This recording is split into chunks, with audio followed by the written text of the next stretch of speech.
Hello, Yeah. everyone, and welcome to the village. Tonight we have the amazing Bethan Evans talking to us about resilience and the importance of it in both your work and your personal life. Bethan's been doing a degree recently in positive psychology, and she's going to be giving us all of her nuggets. So, do you want to give yourself a bit of an intro, Bethan? And yeah, and hand over to you. So I currently am doing my master's in positive psychology, like I said, and I've been focused on resilience. My dissertation is resilience in emergency service staff. So it's become a bit of a pet project of mine, I suppose.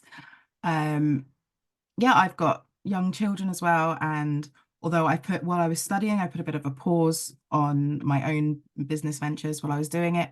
I'll be looking at starting that back up again soon in sort of like the September.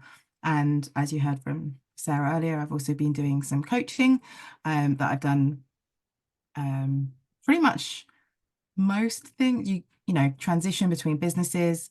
I've done, work-life balance stuff. It's basically all the things that we tend to struggle with as female entrepreneurs, really. So tonight I'll be doing the positive psychology spin on resilience. The program is called Protect Your Spark. It's normally, as I said earlier, 6 sessions of an hour and a half. So it's quite condensed. So let me know if it gets too much. There are a couple of bits in it on Menti. I don't know if anyone's used that before. There'll be a QR code that if you scan, you can join in just for like polls or interactive things. If not, there's a code. If that fails for you for any reason, please just stick it in the chat and I'll have a look in there as well. Okay. Bethan, can I just shout out that you're also a paramedic? Because that's obviously context for your dissertation. That is the reason that I'm doing it. Yes, I work for the London Ambulance Service as well, part-time while I'm studying and doing other things. So She's a superwoman. Do you need to be host, and do you need to show any presentations? I have a presentation. I Yeah, think I can just share my screen. I'm not sure if I need to host. Don't know if you can. I know it might need to make you share your screen. Do you want to try? No, yeah, I do need to be a host. Yeah, sorry. You can allow others to share screen, Linda, if you want. I've now made you the host. I've made you just more important. Delightful. I am also normally more of a Teams kind of gal when it comes to presentations, so we're all doing our best tonight.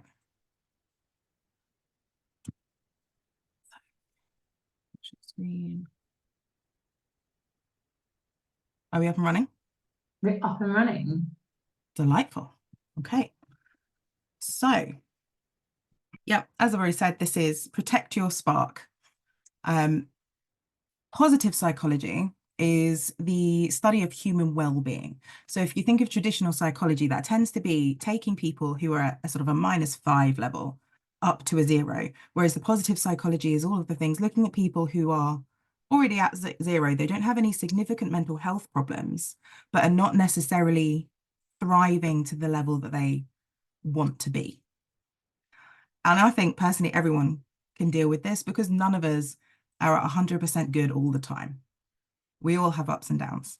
So this is a little bit of the basics here on just so we have some context overall. Psychology of human well-being, thrive versus survive. And there's commonly thought of to be 5 main pillars to this, which, as I've got here, they're positive emotion, engagement, relationships, meaning, and accomplishment. And the general premise is that if we have most of those things all right, we'll be in a fairly good place. There is sort of an argument as well for PERMA +4, we call it, which is also looking at health, mindset, environment, and economic security, because obviously all of those things are going to be impactful on how we live our day-to-day life and how we feel. No one can be happy all the time. And in fact, some would actually argue that there isn't really happiness without the bad stuff. You need to have some of the bad stuff to appreciate the good times.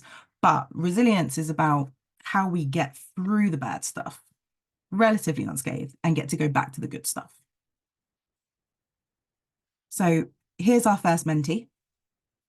Think of a time when you were resilient. And using this example to yourself, how do you think we should define resilience? Can you think of any words you think should be included in a definition?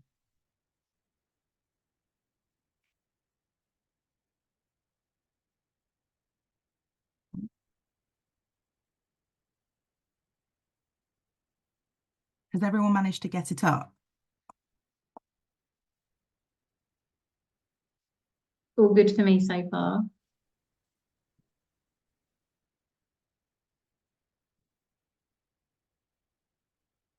While we're waiting for people to put words in, does anyone want to share a story of how they've been resilient?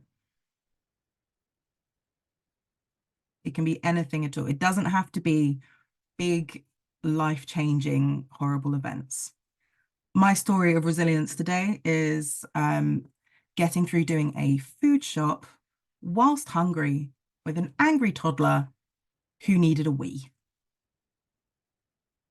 And I managed to do it without losing my mind at her, myself, or the checkout. So I personally think that that was my good resilience story. I'm happy to share one, Beth. So when I'd had my was going back off maternity leave after my second baby, I was made redundant from my HR role, and at the time it felt like a huge big deal because I'd had a year out. I thought I was going back to work, and it really threw me. But I got a little bit of money from that, and I used that to fund my hypnotherapy course, and that's sort of taken my life off in a completely different direction, which I couldn't see at the time. But looking back, I think, yeah, it was an example of resilience. That's a really good example. I mean, definitely more resilience than my angry checkout, but yeah, really good example. I'm just gonna very untechnologically just slide this onto the screen here so we can have a look at some of the answers that have come through on Menti. Yeah.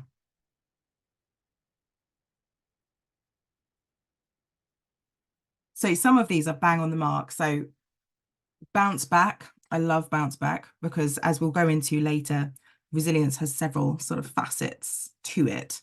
But yeah, essentially, those are all really, really good words. Can anyone give me an actual, want to take a risk and give me a definition of resilience? Give it a whack.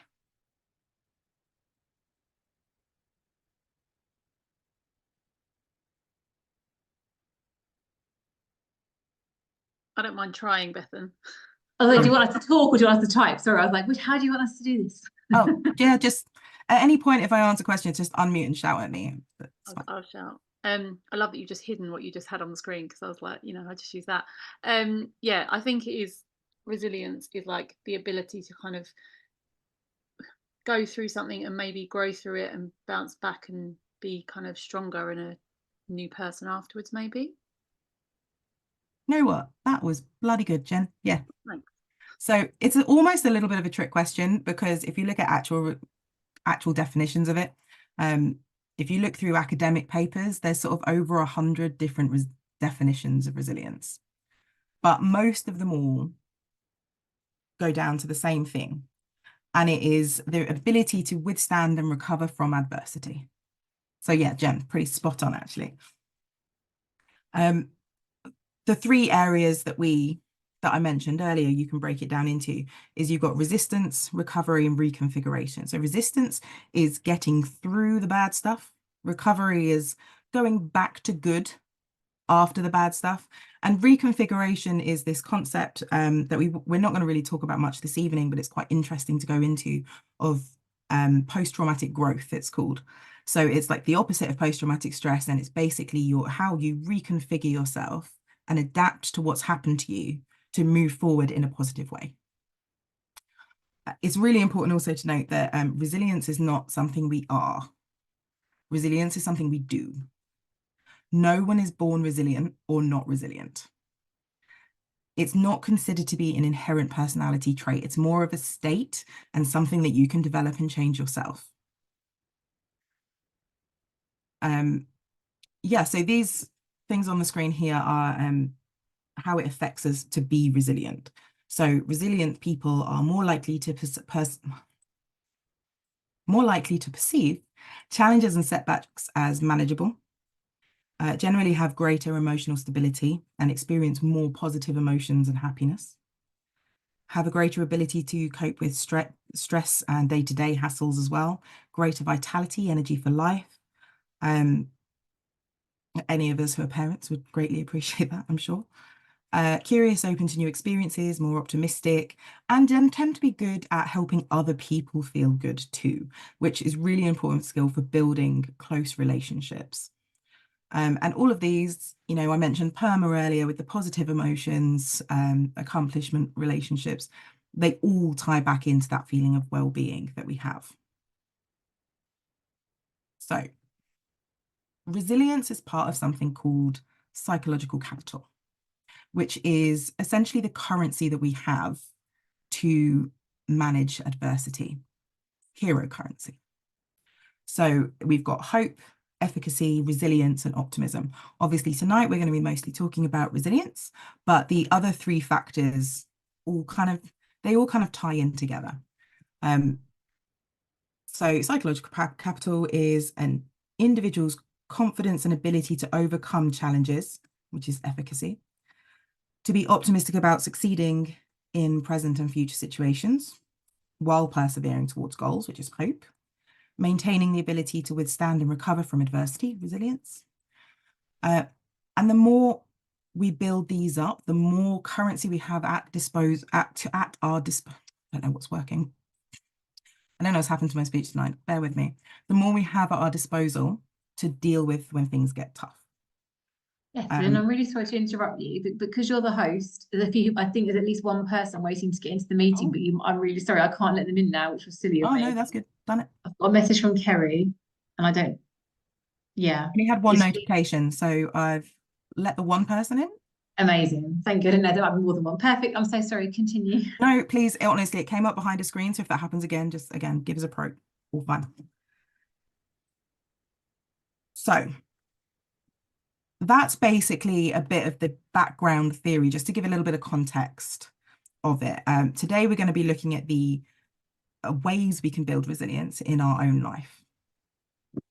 Strengthening our resilience muscles. That's why we have this lovely picture of this lady working out. So we got resilience muscles would be positive perception, positive emotions, positive relationships, and self-efficacy. These are the things that we can do to make ourselves more resilient over time.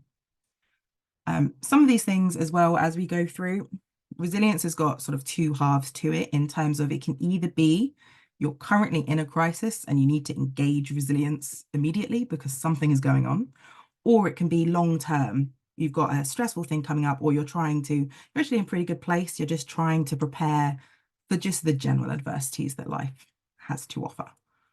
So we're going to be using an acronym today called SPARK. This is the basis for the longer course that, you know, would be the normal format for this. So we've got S for situation, P for perception, A, effect, R for reaction, and K for knowledge. So knowing why. We're going to start with perception because situation itself is actually quite neutral. As much as that might be difficult sometimes to appreciate, the actual thing that has happened is a neutral term. What colors it and what adjusts it is our perception of it. So two people can experience the exact same scenario, and to one person it might be life-ending, and one person it's life-changing, and one person it's the best thing that's ever happened to them. And it can be exactly the same actual situation. So quick little exercise, and I do want people to shout out here. There will be quite a few times I ask for input. Please just go with it. A lot of these concepts are familiar. A lot of them might just have a slightly new spin, but I promise a lot of this, the great thing about psychology is you can't actually be wrong. So just go for it. This picture that we've got up, what's happening in the picture?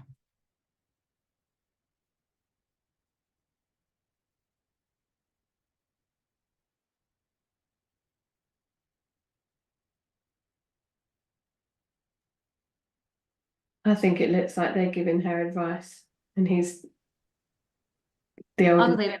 Maybe blessing. Advice. Yeah, I'd say blessing the Yeah. baby. Anyone else got any different ideas or anything else?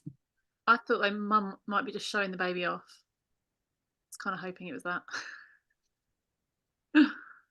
I've done this before, and I had someone say that they were a priest doing an exorcism on the baby.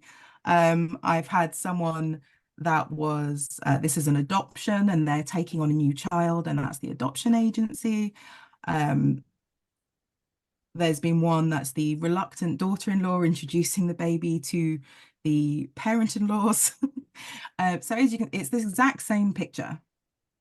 But the likelihood is your interpretation of what is going on in the picture will be linked to your own experiences. So the person the other day that told me that this is a reluctant daughter-in-law showing the baby to the parent-in-laws, does anyone want to hazard a guess her relationship with her parent-in-laws? So it's all to do with our previous experiences that we've had and how we see things going forward. And that's not necessarily always something we can impulsively control. So it's not a flaw and it's not a failing, because it is something that our brains do to keep us safe. Our brains are wired for survival, not thrive. Survive, not thrive. So it doesn't necessarily it doesn't necessarily care whether or not you're happy or positive all the time.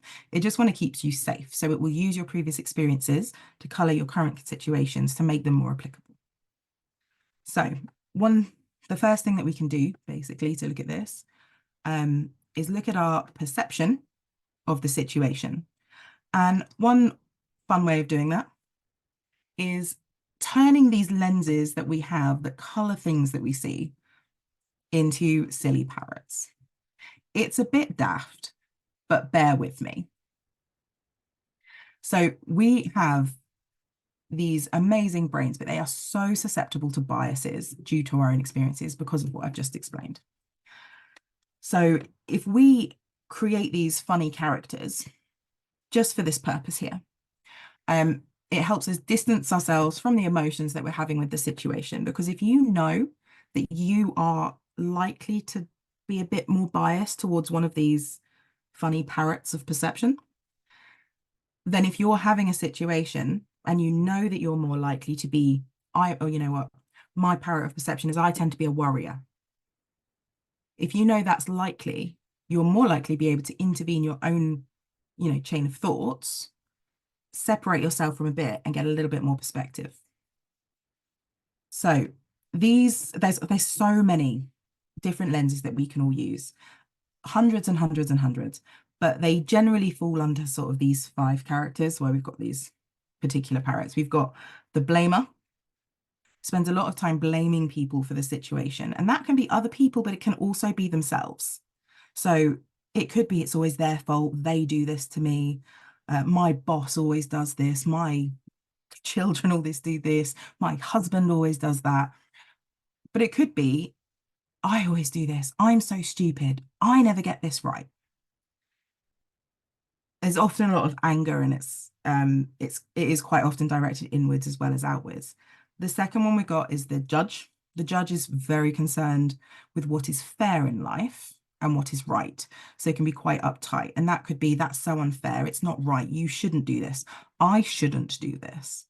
It's not necessarily listening to what you want, but it's the concern about what other people think and what you should and should not be doing in the moment. The warrior is quite self-explanatory, really. Concerned with the future and how situations might play out negatively, tend to be really, really down about things. Not generally all the time. This is not someone that's this is not describing someone who's depressed. This is the person that,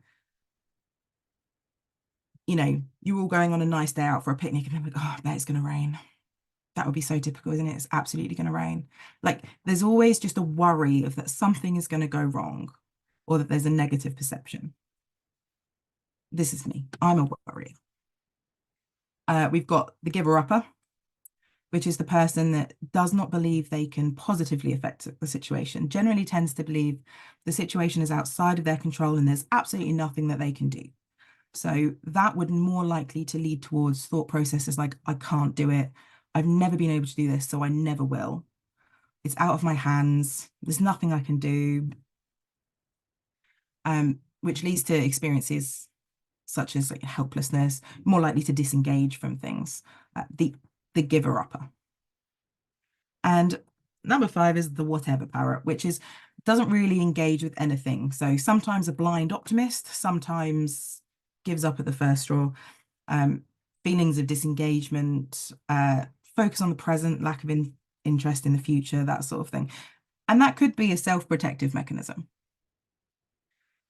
So it probably sounds a bit weird when I'm talking in terms of parrots, but generally, because it's this funny little character, I find it amusing. If I'm getting myself in a thought chain, my partner will be like, oh, it's the warrior parrot. And honestly, it just takes me out of the moment a little bit.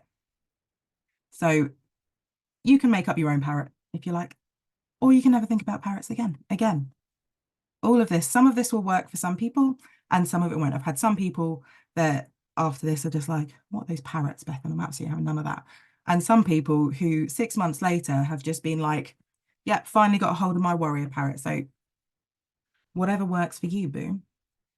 So another couple of things that we can look at, and again, Amy will probably recognize some of these, they're very CBT based. So disputation. When you're worrying about a situation, you've got this stressful situation, you've probably got one of your parrots of perception going on that's not making your thought processes any more helpful. So one really good way is just putting it down on paper and writing down exactly what I'm thinking. There's no way I'm going to be able to go full-time in my business because I am not a businesswoman. That sort of thing. And then we look and we find the evidence for and we find the evidence against. So the evidence for that statement, I don't have an MBA. Evidence for, I don't make full-time money how I'm running it at the moment. But then evidence against could be, but I've started this business and it's really successful. And the reason that I'm not earning full-time money is that I'm only doing it part-time. Evidence against. Everyone says they really enjoy what I'm doing. I get really good customer feedback. And then you can look at the bottom. So what's the truth? And it might be that the truth is not the exact opposite to the thought that you've had. But I almost guarantee there'll be a few more nuances than you first think when you get into a situation. Oh, I clicked the wrong button. Sorry. How's that? And then another one that we can do is just taking a second and thinking, is this harming or helping me? You have to just try and take a step back from the situation, just distance yourself from it as if you were talking to a friend. Does anyone have any questions or any comments so far? Anyone ever used any of these techniques before? No? Okay. So the next thing we're going to look at quickly is decatastrophizing.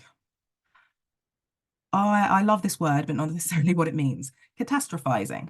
So taking a small situation, it's essentially the, long-winded way of saying mountain out of a molehill.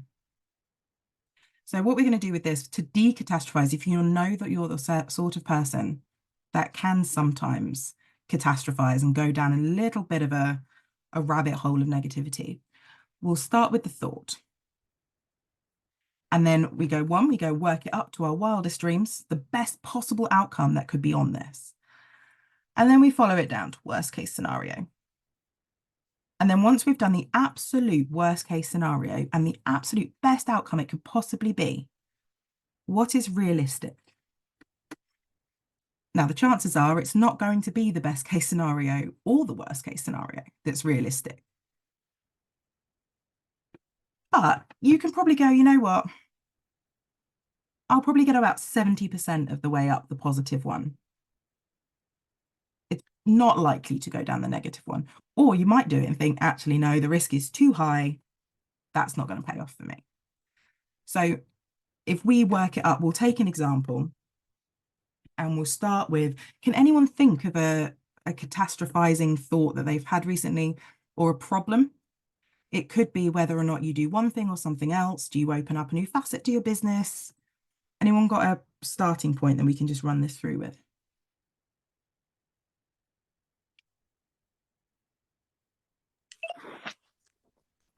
I don't mind. Sorry, I just put a mouthful of chocolate. I just put chocolate in my mouth. No worries. She didn't know, started talking at the same time.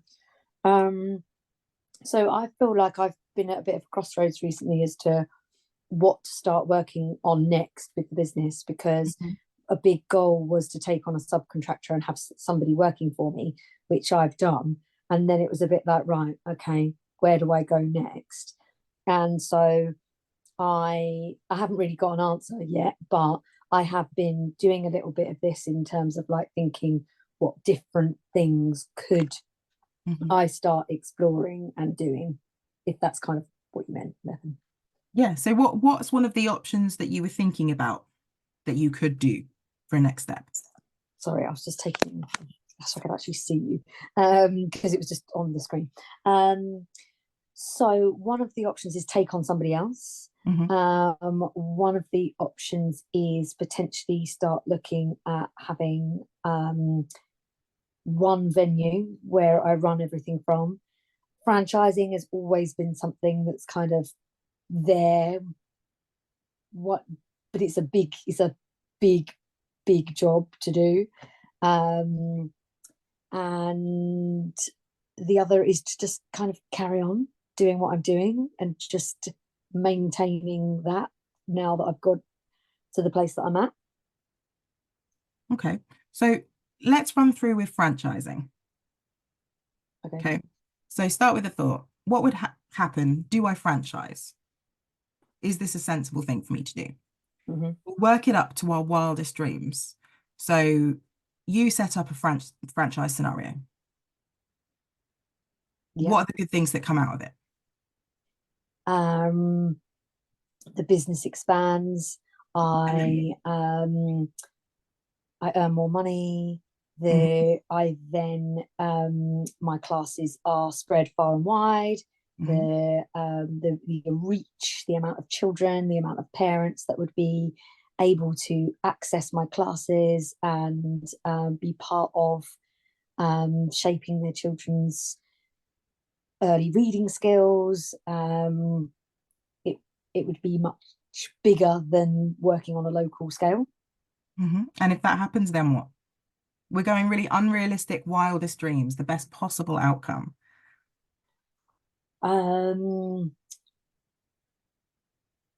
We can afford a bigger house. We can go on holiday. We have got more. We can provide more for our girls because I'm earning more money. How much are you earning? Oh God, I don't know. We need to get to a level where someone's making a movie about your life because you're so fantastic and Kirsten Dunst is playing the lead character. That's where we're aiming for. Wow, that's very high. Okay. So we're going on the top, we're going to the absolute most outer regions of our imagination. What can we possibly think is going to be the best outcome that could ever happen from this? And then we're going down, right? So you franchise and it goes wrong, then what? I lose a ton of money and put a lot of time and effort into something that then doesn't take off. And the time is then taken away from my children and being with them. Everything falls apart, and I can't afford to pay the mortgage. And if you can't afford to pay the mortgage? I don't have a house. And if you don't have a house? Yeah. If I don't have a house? Yeah, you don't God, I can't have a house, Bethan. I need somewhere to go to bed. Essentially, you can follow this worst case scenario all the way down, and pretty much all of them end up like homeless and then dead. So it's a really negative place to be, and very much not likely to be the outcome. Yeah. So the point of going really extreme is you can kind of have a look, and rather than just going up to what you think is realistic, which you can put limitations on yourself, is if you sort of surpass what you think is realistic and just go for the most extreme you can have a look at that and go, actually, realistically, if we did franchising and it wasn't working, then there's other things that I could do before I even got to the point where I couldn't pay the mortgage. There's other resources. There's other ways of making money. There's other ways of securing a house. So actually, you've only got about 2 steps down that ladder. And then if you look at the positive, maybe Kirsten Dunst isn't playing you in a movie, but, you know, it could very reasonably be a regional franchise. Yeah. So you can get a real, it's a decatastrophizing, and actually when you go down it, it kind of becomes quite amusing. I've done this a couple of times to myself, and when you really go full imagination, again, it's about making the situation a little more lighthearted than you feel it is in the exact moment. Does that make sense? Yes, it does. Thank you. It does. So another fun little moment is this one. Oh, I'm gonna have to give me 1 second. It's not, I've just accidentally deleted the notes that I wanted. So bear with me, we're super professional here. Oh, I've pulled that off as well. I told you I'm not very used to this. This is a little light-hearted exercise called Sing Your Thoughts. And this one is another way to distance yourself from a thought that you're having or a negative thought that you're having. If not, I will just do it from memory.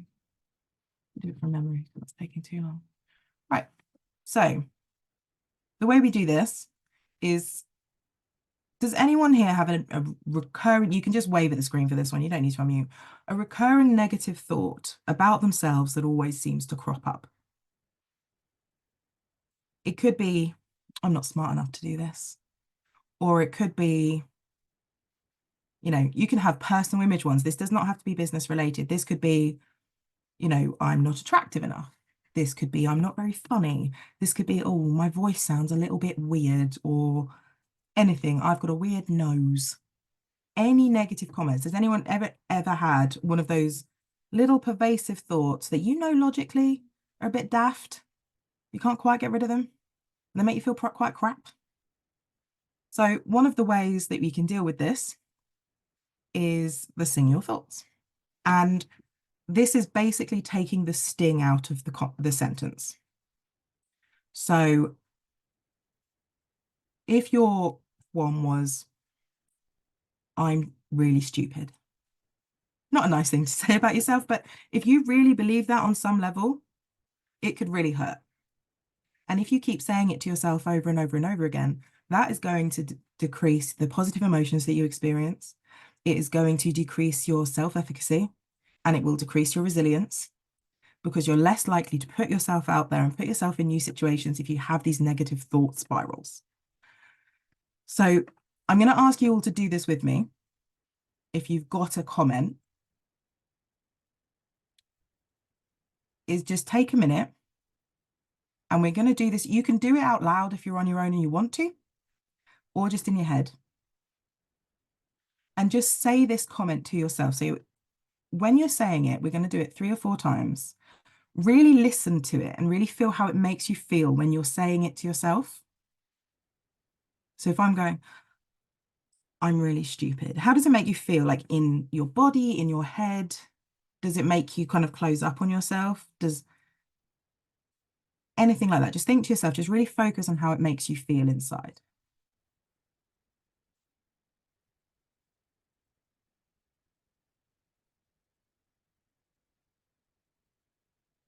And now what we're going to do is we're going to sing it. Ideally out loud, but I totally get it. If you've got people around you, this might be a little bit awkward, but maybe save it for later. And how we're going to sing it is we're going to attach it to pretty much any little song that you want, anything that's going around your head. I I would probably attempt to do it to the Bluey soundtrack right now, but I don't think I'm going to manage it. So instead, I'm going to go with Happy Birthday. And it would be, I am too stupid for this. I'm too stupid for this. I'm too stupid for this. I'm too stupid for this. And if you do that a couple of times, you won't be able to not smile by the end, because I can see half of you grinning at me. So if you sing that to yourself and do that a couple of rounds over in your head, I know this is really daft, I'm asking you to do stupid things, but just trust me.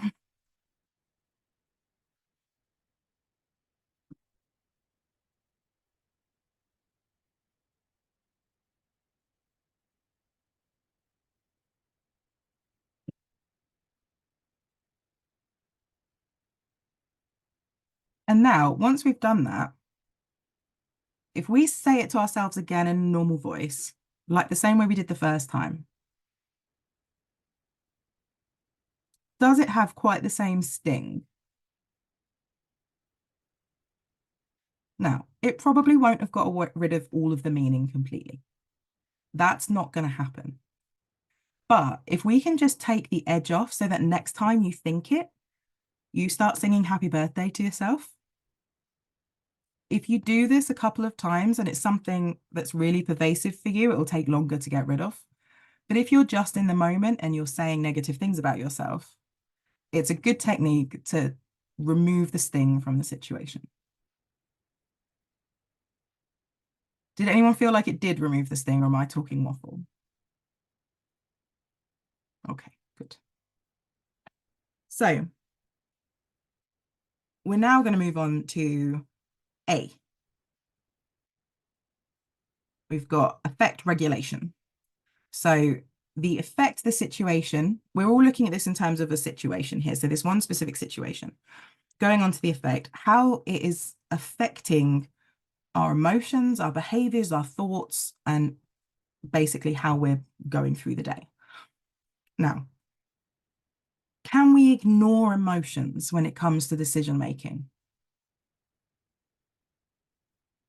Can we ignore emotions when it comes to deciding how to behave or how we're going to conduct ourselves? No, we can't.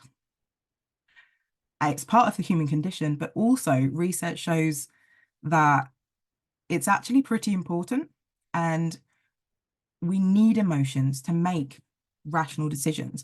If you remove emotion from the decision-making process, we don't make rational, logical decisions. So they're all, by default, emotional decisions, and they should be. The issue is that we don't want our emotions overshadowing sensibility. So the emotions that we're having should be like an ingredient to the decision-making process, rather than the only thing that we base decisions off. But they are really important clues to how we're, well, I suppose how we're feeling about it and whether or not that decision is right as a decision for us. So they should never be discounted. But what we're looking for is emotional regulation, so we can look at those feelings for what they are rather than what they feel like in the exact moment. Does that make sense? Yeah. So this little diagram that we've got on the screen at the moment around here basically just shows us how everything is interlinked. So our emotions will affect our thoughts, they'll affect our behavior, and they will affect the situation, both our perception of it and how it plays out because of how it affects our behavior and our thoughts.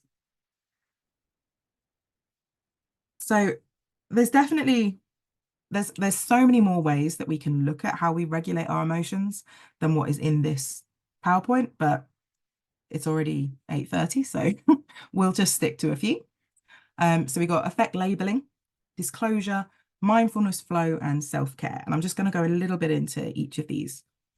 So affect labeling, words are really important. So if you experience a strong emotion, take a minute. And this is when there's a situation that's overwhelming you, you don't know what to do, and you're going to sit down and you're just going to try and figure it out. Take a moment to consider what to call it. And once you've identified the emotions, try and see if there's any other emotional descriptors that would fit. So we can't react rationally to something unless we know how we feel about it, because how you feel is going to affect your behavior, as we saw last time. So here's an example, and this is a real life example that my partner won't mind me sharing because I've already asked him. So I was what I thought was mad as hell a week ago, because I thought my partner was going to be home from work at 7:15. And then at 7 o'clock, I got a message saying he was going to the pub with his work friends. And I had had the day from hell. And we were supposed to be having dinner. And I'd had Freya, and she was a bit ill, so she was absolutely on one. And I was mad as hell. Now, if I'd stuck with thinking that I was angry, I probably would have kicked off a little bit when he got home, been a bit confrontational, probably would have started an argument. But actually, when I thought about it and when I looked at it, I was really hurt that he hadn't considered my feelings or asked me how I was when I'd already told him I was having a bad day and still gone to the pub. And I was disappointed because I was looking forward to not having to deal with the evening by myself with my ill daughter and all the things that I had to do. And I was looking forward to seeing him, and I didn't get to see him, and it was a bit last minute. So I felt like I was a bit stressed. I was a bit confused because it's not like him to randomly make those decisions. So because I'd managed to identify actually that I was a bit confused and I was disappointed, I was able to articulate, I'm quite disappointed I'm not going to be able to see you because I was really looking forward to it. So rather than just going from the, I'm really angry with you, you've done something wrong, you can then come up at it as I feel like this, and here it is. And because of that, he was able to explain to me that actually he'd looked at Google Maps, and there'd been an accident on the M25, and it was going to take him 2 hours in traffic to get back. So he wanted to wait until the accident was clear. And now he works in control at the ambulance service, so he knew how long this accident was going to take to clear. And he was going with a couple of his other friends who had all decided it was a good idea. And he just hadn't thought to tell me his reasoning why. So when I said I'm disappointed and I don't really know why you've decided to go to the pub on a Wednesday, he was able to explain this to me.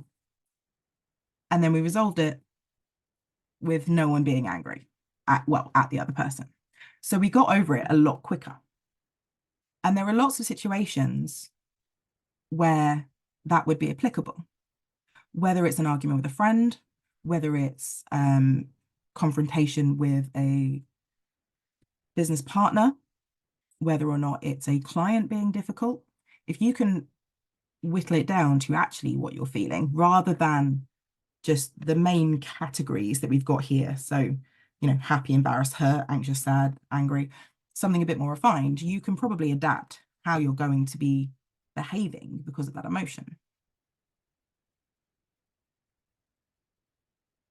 Everyone with me? Anyone bored? Anyone need a leg stretch? No? Okay, cool. So one of the really big things that we can do to affect the amount of positive emotions that we're feeling is this state called flow. Has anyone heard of flow? So flow is I'm sure that you'll have all experienced at some point. Flow is when you're fully absorbed in what you're doing and you lose track of time, you don't pay any attention to yourself. This is when you come out of like a reverie that it's been 4 hours and actually you really need a drink and a wee, but you had no idea until you stopped doing what you were doing. That's a state of flow. And it doesn't have to be that extreme, it can be less. A lot of people get this sort of feeling from activities like listening to music, talking to friends, gardening, pretty much anything like this, really. You as business owners, it could be that you're really good at writing. And when you write blog entries, And when you write your blog entry, you sit down and you love doing the research and you get it done. It could be that you run classes, and when you're running the class, the hour just goes like that. This is flow. And this is the stuff we need to try and do more of, because there's a really simple formula for happiness. And that's take what you enjoy doing and do more of it. So if you're in a position, for example, where you're taking on contractors, Sarah, or you're looking at, you know, divvying out things, and you're looking at getting help in to do certain things, make sure it's not the stuff that you're in flow. Make sure it's the boring stuff that you don't like doing or frustrates you. Maybe you really don't like writing blog posts, and actually it would be well worth the money to get a copywriter to do it. So flow is when you are stretched and it's challenging you. There has to be challenge, but it's within your ability.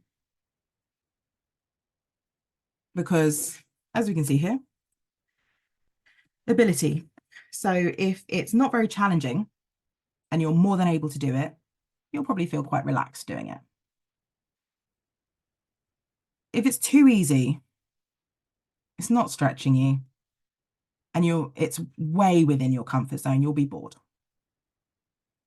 If it goes down to complete low on both, apathy. Whereas when we go up here and it's a challenge and it's stretching your abilities, that's when we enter flow. Anyone want to just type in the chat or shout out anything that they find recently they've been in flow? Any experiences?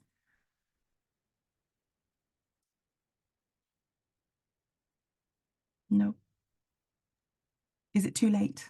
Sorry, I can't get off mute tonight. I'm really stumbling. I did. And when I was writing my book last year, I would often I loved the process of writing it, because I could leave my phone somewhere else in the house and just think, right, I'm spending 2 hours, and I could focus on something. I find, because I actually don't like today's world and how we jump and jump and jump and jump between tasks. And I find it overstimulating. There's too many things to do, and also I love it when I teach, because I that's all I have to do. I can sit there for 2.5 hours and teach, and it's a joy because I'm not multitasking. So yeah, that's a really good song. I do the same if I'm writing a paper. Actually, I go into a bit of a flow state when I'm writing, and I also play musical instruments. So if I'm practicing the piano, then quite often if I've got an electric piano, so if I've got my headphones on and I'm practicing something, scales, not going to put me in flow. Learning a new piece, that'll put you in flow. love that. Bethan, you've got some comments as well. Gardening, crocheting rope baskets, and teaching. Ooh, I'm going to get this chat up and have it up because I think I've missed things. And I was going to say sometimes parenting, but it very much depends. Yes, I agree with you for that. Yeah, absolutely. So the next one we're just going to have a brief look at is mindfulness. Now, anyone here who's been to village meetings and things before, or any of the retreats or the days, we're all into a bit of mindfulness. We love it. The world's leading mindfulness expert is called Jon Kabat-Zinn, and he defines mindfulness as paying attention in a particular way, on purpose, in the present moment, and non-judgmentally. And the benefits that it provides for people, and this is all, everything about this is sort of empirically based and based on, scientific journals. So this is all proven to have an effect. Individuals, increases resilience, increases concentration and focus, reduces stress, anger, rumination, increases self-awareness, enables you to recognize and deal with stress in the moment, rather than realizing, oh, I made some poor choices because I was stressed. Your relationships helps with empathy and compassion, and increases people's ability to get on with other people. And even in performance, sort of work and job wise, ability to choose informed responses rather than make automatic responses, enhances decision making and builds creativity. So there's quite a lot of connection between being mindful and emotional intelligence. Practicing mindfulness meditation or even just mindfulness in terms of how you live. It doesn't have to be meditation in terms of sit down for half an hour, I'm going to sit in silence. We can incorporate mindfulness in our day-to-day activities. If you can link it to things you already do when you're brushing your teeth, there's some exercises that you can do, one I'm going to explain just now with this picture, actually, which you could build into your routine when you're brushing your teeth. So, and this is just a way of, when you're feeling anxious, pressured, stressed, overwhelmed, just stopping what you're doing and just recentering. So it only takes about 2 minutes. So what, do I have time to do it, or do I need to get through this, Linda? Why don't we do this now rather than do something at the end, and that replaces that? And because I think that's a really nice thing to do. Let's do it. Yeah, should we do it? Okay. So close your eyes.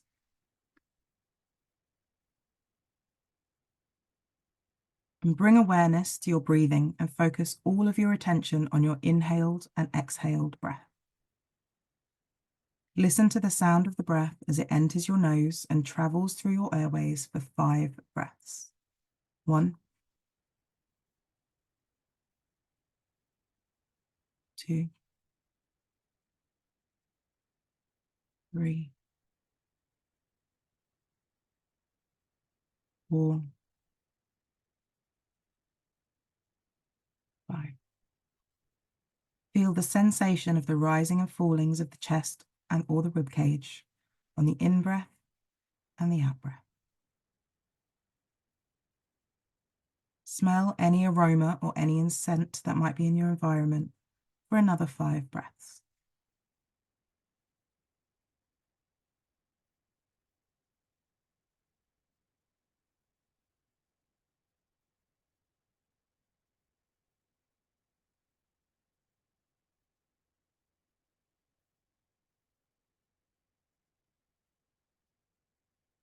Now open your eyes and take 30 seconds to look closely at something you're wearing.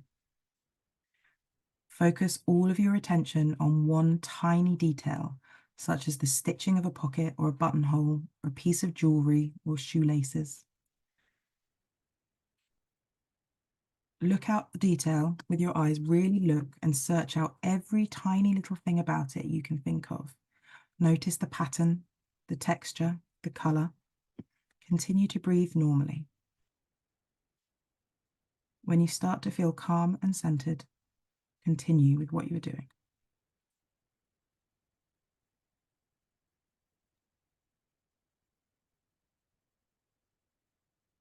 So that one, because it really doesn't have very detailed needs, if you're brushing your teeth, you're still breathing.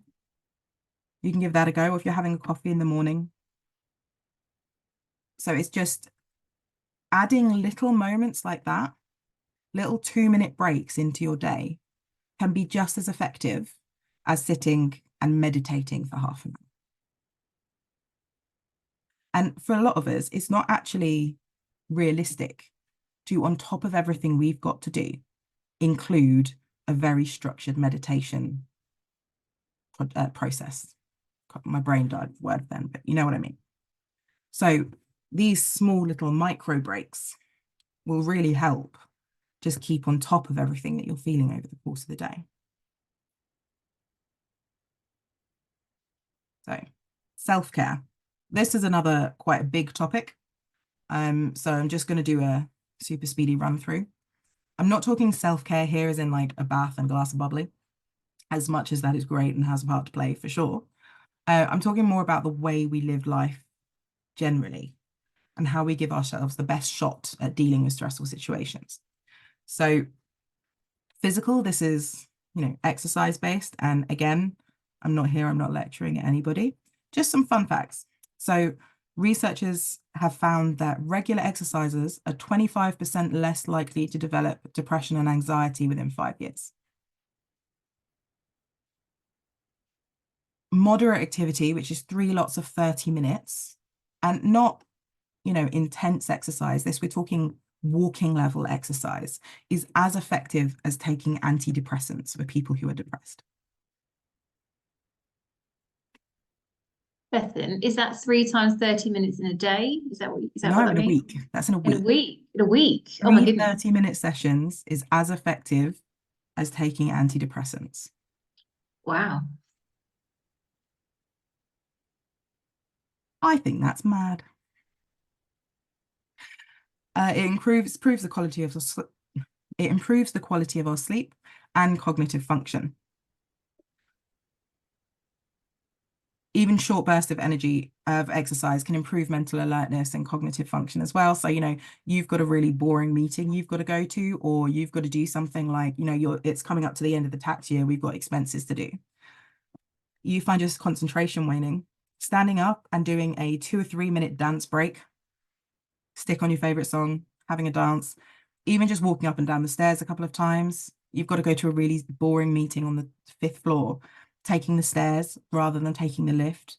That small burst of activity will help with cognitive function and how you're going through. So you'll be more alert, you'll be more regulated emotionally, able to make better decisions. And over time, all of those experiences build to help you build your own resilience levels. Nutrition. Again, I'm not going to sit and lecture you about nutrition. You don't get to be women our age and not know what a healthy diet is. Thank you, society. So we all know what we're supposed to be doing. Whole foods, veggies, don't have too many margaritas. But it's worth knowing as well that the new science of psychobiotics suggests that the link between the gastric tract and the brain is two-way. So in other words, the environment in your gut can affect your brain and behavior as well as how your brain is affecting your gut. So although we're a really long way from prescribing microbiota to help with psychological illness, it remains a possibility and something that's definitely worth thinking about, because the psychological gains from eating a healthy diet actually take effect much, much quicker than the physical gains you would ever get from it, as in like instantly. So if you're having a day where you need to be more on the ball, eating healthy food during the day will that day have an effect on how you're feeling.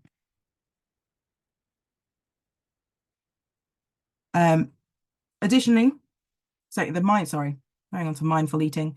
Again, mindful eating doesn't need to be a big thing. I'm not talking sit down and having to, you know, mindfully eat every single bite that you have. I mean, if you're working from home or in your own office, don't eat your lunch at your desk. Or at least don't eat your lunch at your desk with your computer monitor on. Take a minute for yourself to enjoy the food that you're eating, or take a minute separately. Guilty. Yes, I am also guilty. I can't tell you the amount of times I've stuffed in a sandwich whilst attempting to do some work last minute, completely forgotten I've eaten the sandwich, and then mindfully picked all day and felt absolutely crap. Taking that little break for yourself doesn't have to be a big one, just 5-10 minutes. Just don't eat your computer. It's pretty bad for you. And communal eating as well is shown to really boost our positive emotions, how we feel, social connectedness, etc. So even if it's just things like if you're networking with someone or meeting someone, meet for a coffee, meet for lunch rather than having lunch on your own on the way and then sitting in an office. In the evening, if you can, having meals, you know, with a partner or your kids or whatever, that sort of thing really helps as well. Anything like that. Just nutrition is important, both what and how we are eating. Sleep. Good quality sleep is also absolutely essential. And positive psychology research shows that good sleep is linked to higher positive emotion and eudaimonic well-being, which is eudaimonic is like meaning and engagement and like having a bigger purpose. Whereas poor sleep is linked to lower positive emotion and psychological well-being. That link is two ways. So when we feel good, we sleep better. And when we sleep better, we feel better. So sleep deprivation can cause physical impairments, fatigue, etc., and cognitive impairments.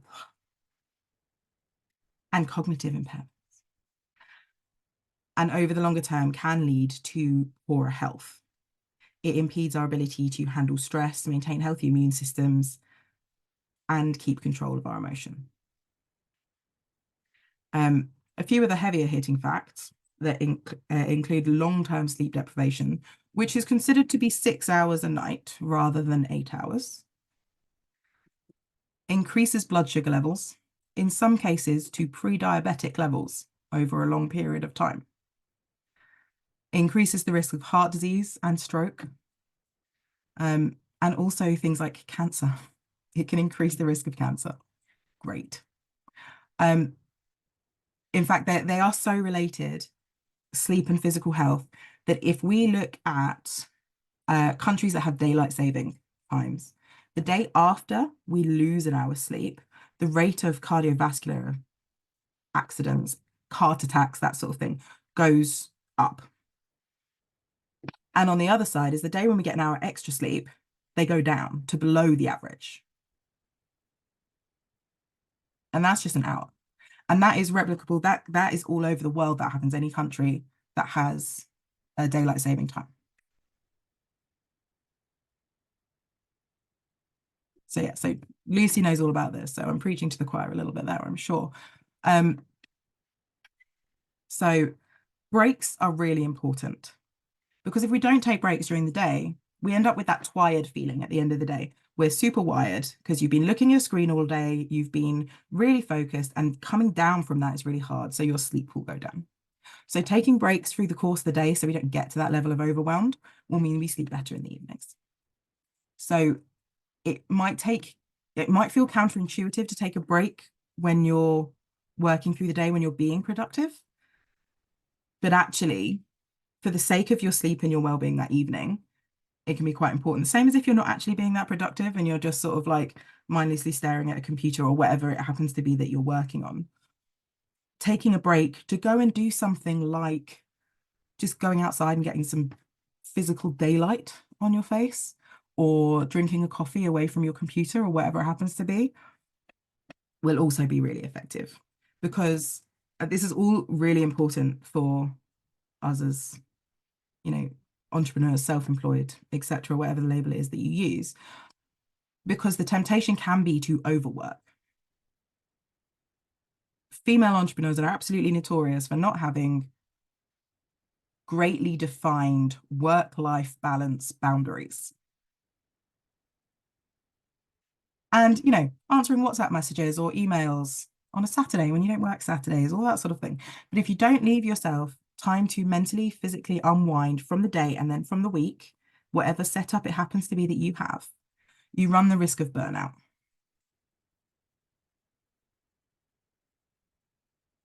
So take your holidays, switch off your work-related technology when you're not doing work-related things, and take your breaks. This is where boundaries are super, super important, because all of these things will protect not only your sleep, this is not just about sleep, and these will be really, really vital for avoiding burnout and increasing resilience over time. So it's not necessarily these big, huge changes, but these little things. Now, turning your phone off at night is not going to boost your resilience. But because you've had better sleep, you've got better connections with home life, because you've managed to speak to your partner or put your kids to bed, etc., without being distracted. Those things and the knock-on effect that they have will all be the things that have the impact. I'm just thinking, I'm going to skip a couple of slides here because some of them are a bit boring and it's getting a little bit late. Apparently, I don't talk as fast as I think I do when I'm rehearsing. So we'll have a little look at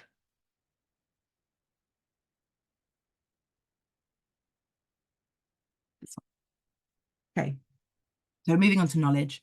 How much of intelligence is down to innate ability, and how much is it down to the effort someone makes? This is something I need an answer for. So shout it out, put it in the chat. It can be a rough guesstimate. Is it 10% ability, 90% effort? Is it 90% effort, 10% ability? Is it somewhere in the middle, 50-50? I reckon 60-40. 60-40 which way? 60 ability, 40% effort. 60-40, 50-50, 30% ability. Jen, are you 60-40 the same way as me or the opposite way? I'm intrigued. Same, yeah. Same. Context dependent. Do Mm. you want to elaborate, Kerry? What context? I was just thinking of a student of mine who has recently been tested for Mensa and flown through as predicted. And I look at how intelligent she is on the IQ scale and think, well, yeah, off the chart. And then I look at her musicianship, 'cause that's the context I know her in. And I would say a lot of her ability is down to the effort her parents put in. Not even the effort she puts in, the effort her parents put in. And so I look at that and I think, what would happen to her as a musician if she didn't have that push from behind and that support?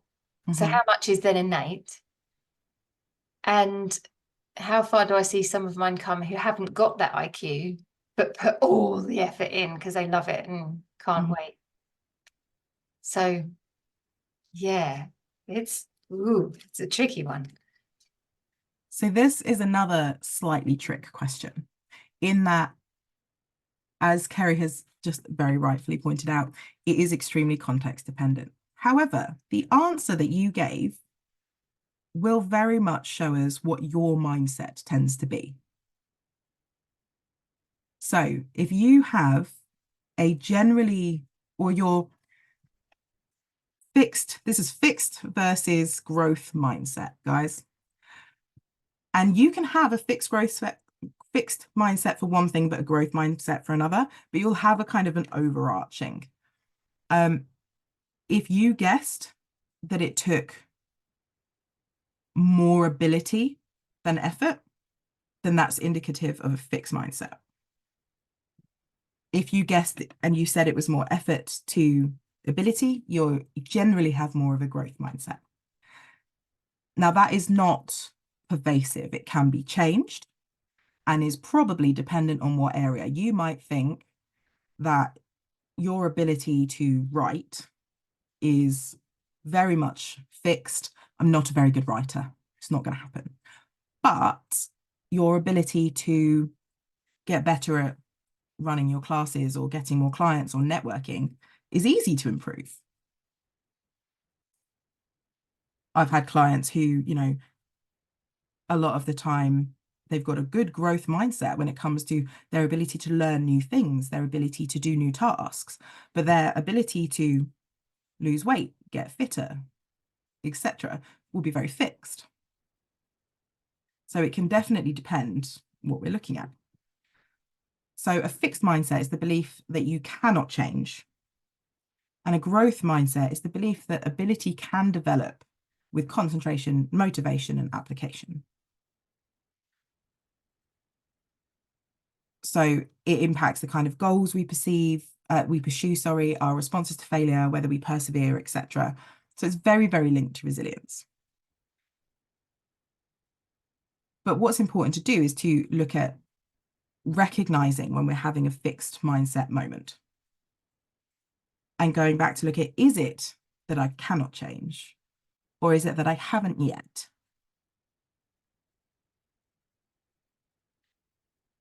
So there was an exercise that I was going to do, but obviously it's getting far too late. But I'm going to put it out there because actually I think it can be really powerful. Is writing what I call a failure CV. And this can be a little bit challenging to do, particularly, you know, if your ability to achieve is tied to who you see yourself as a person and how, you know, how you feel about yourself. But in your failure CV, 5 failures. Anything, and it doesn't matter whether it is a big failure or a small failure. Failure is not a dirty word. and looking at what you learned from it, the benefits of having been through those situations, and how it has changed and how you moved forward.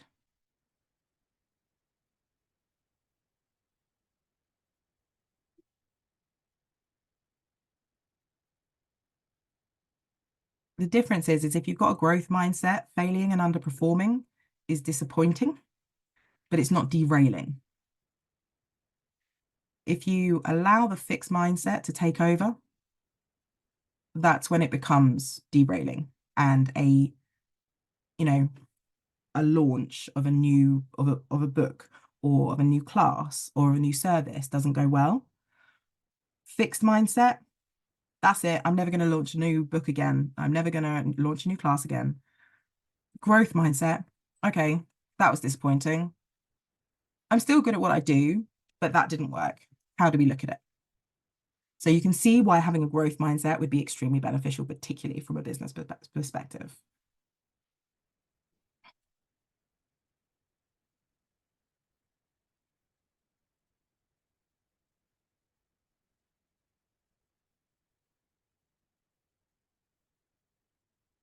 Again, so I've got one more thing that I want to look at with you.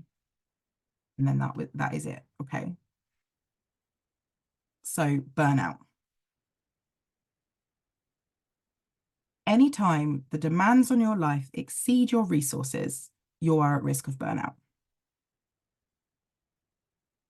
Demands can be anything.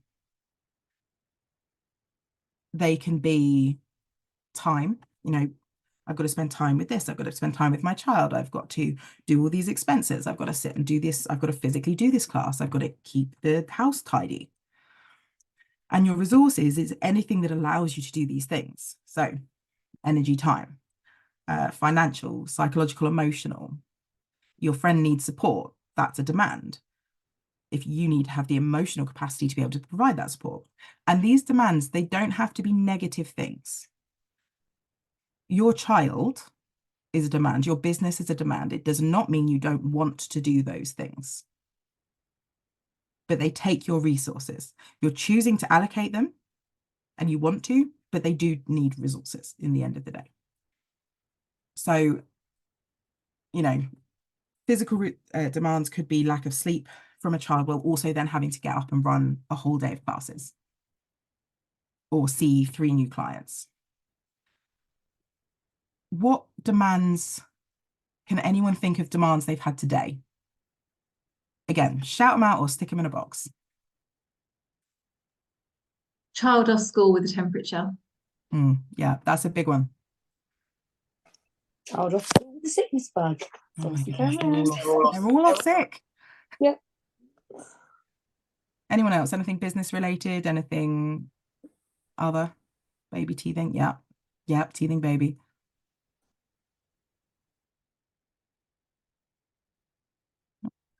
A pretty good selection. It is getting quite late. Thanks for bearing with, guys. Extra day in my part-time job, throwing my week out. Yeah, definitely a demand. So we're going to look at an energy grid. Sarah, you'll have seen this. I definitely did it with you. So this is my energy grid. The grid is based on the premise that we have a finite amount of energy in the day. Most people spend a large proportion of work and social life bouncing between these categories, this survive and thrive category, with the odd dip into recharge. All of these zones are necessary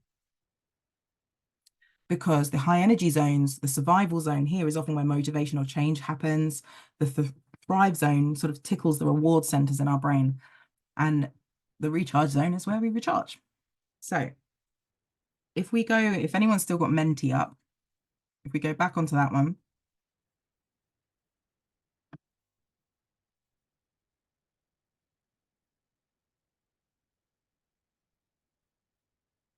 if we look at this grid, what emotions do you think would go into the category of high energy, but with a negative emotion attached?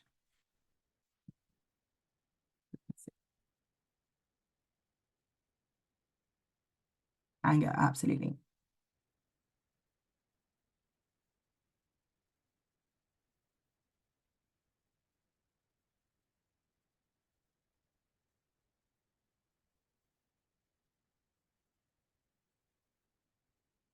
Yep, stress, fear.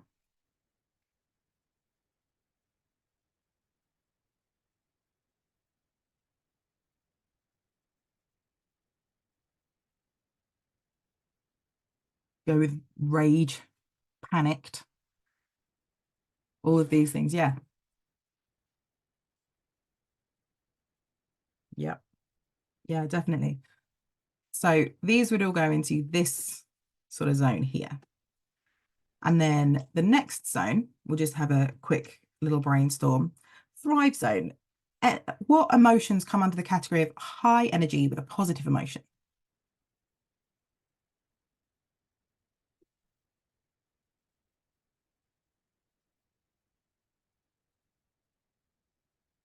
So we've got productive, happy, motivated, yeah. Euphoric, jubilant.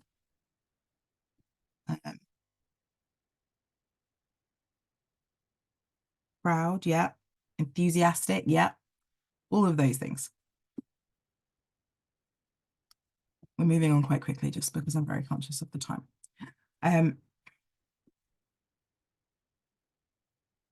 Now, what about the burnout zone? This is negative emotion and low energy.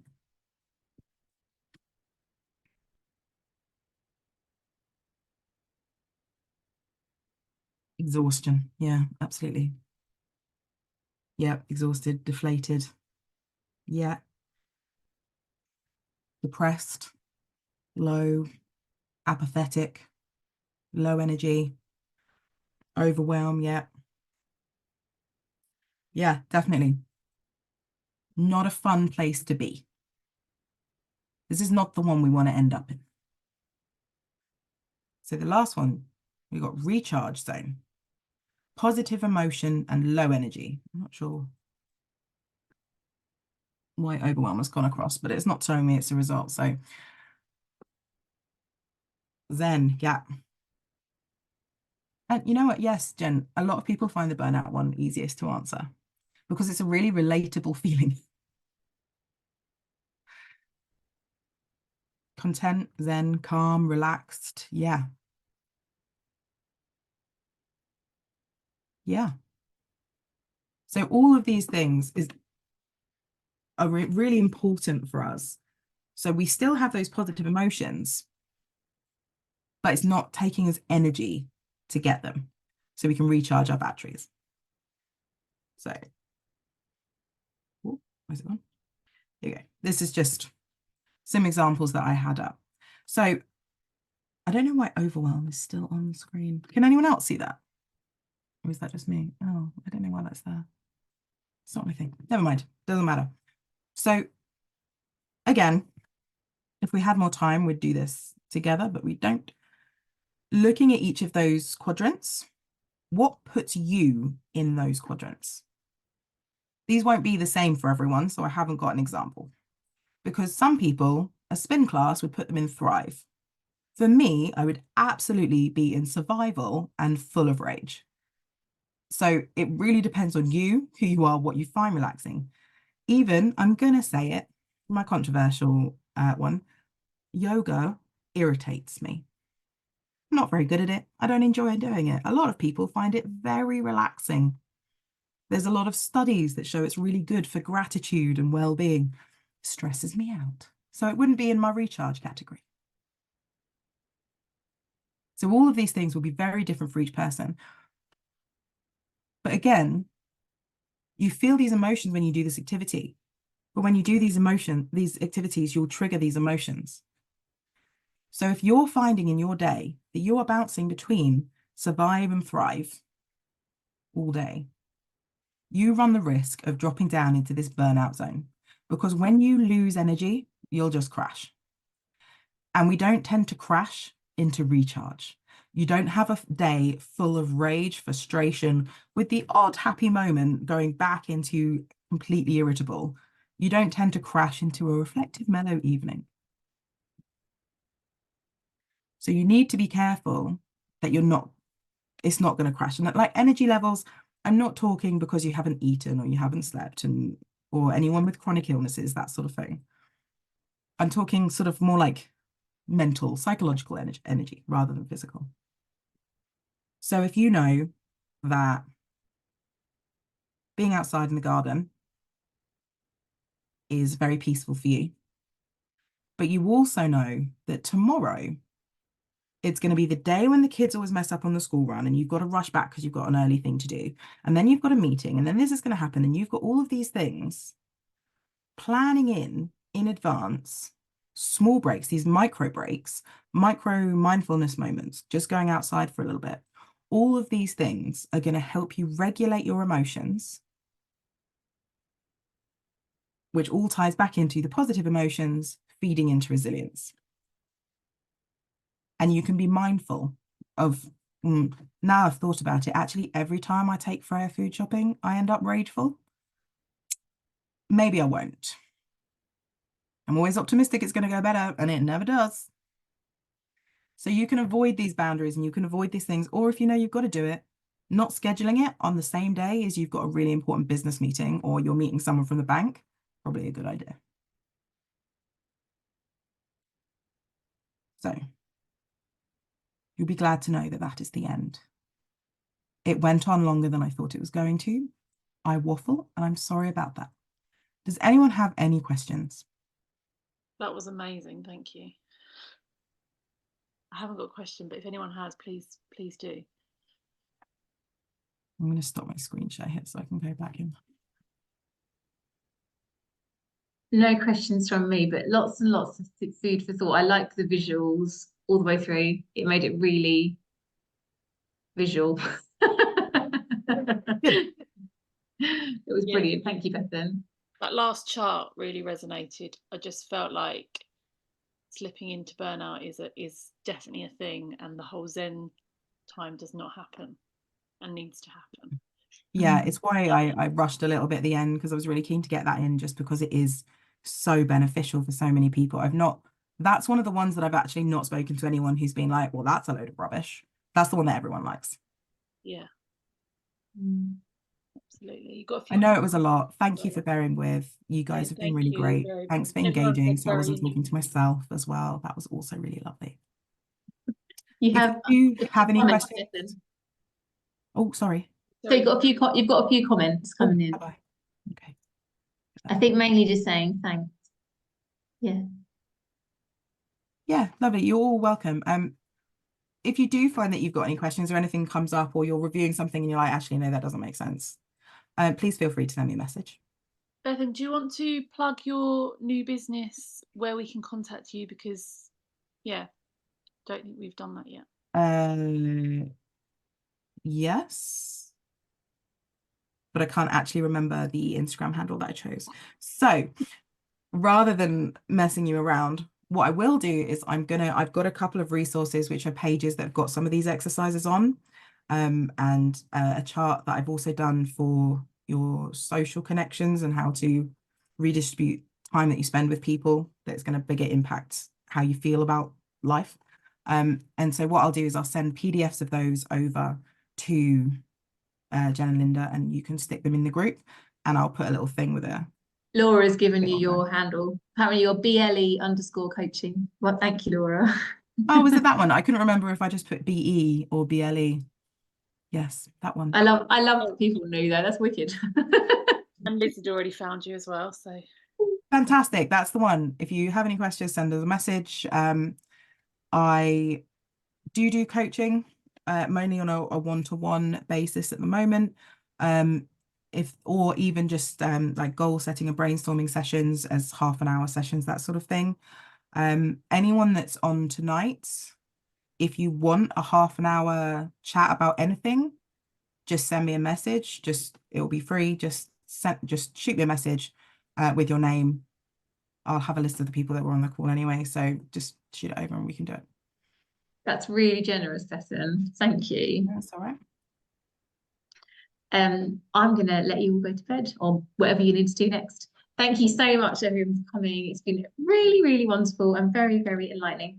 And I hope you have a lovely rest of your evening and a really good bank holiday weekend. And all the poorly ones are not poorly magically when you wake up. Woo! See you later, everybody. Thank Thank you, you. Bethan. Bye. Thank you, Bye. Bethan. Bye.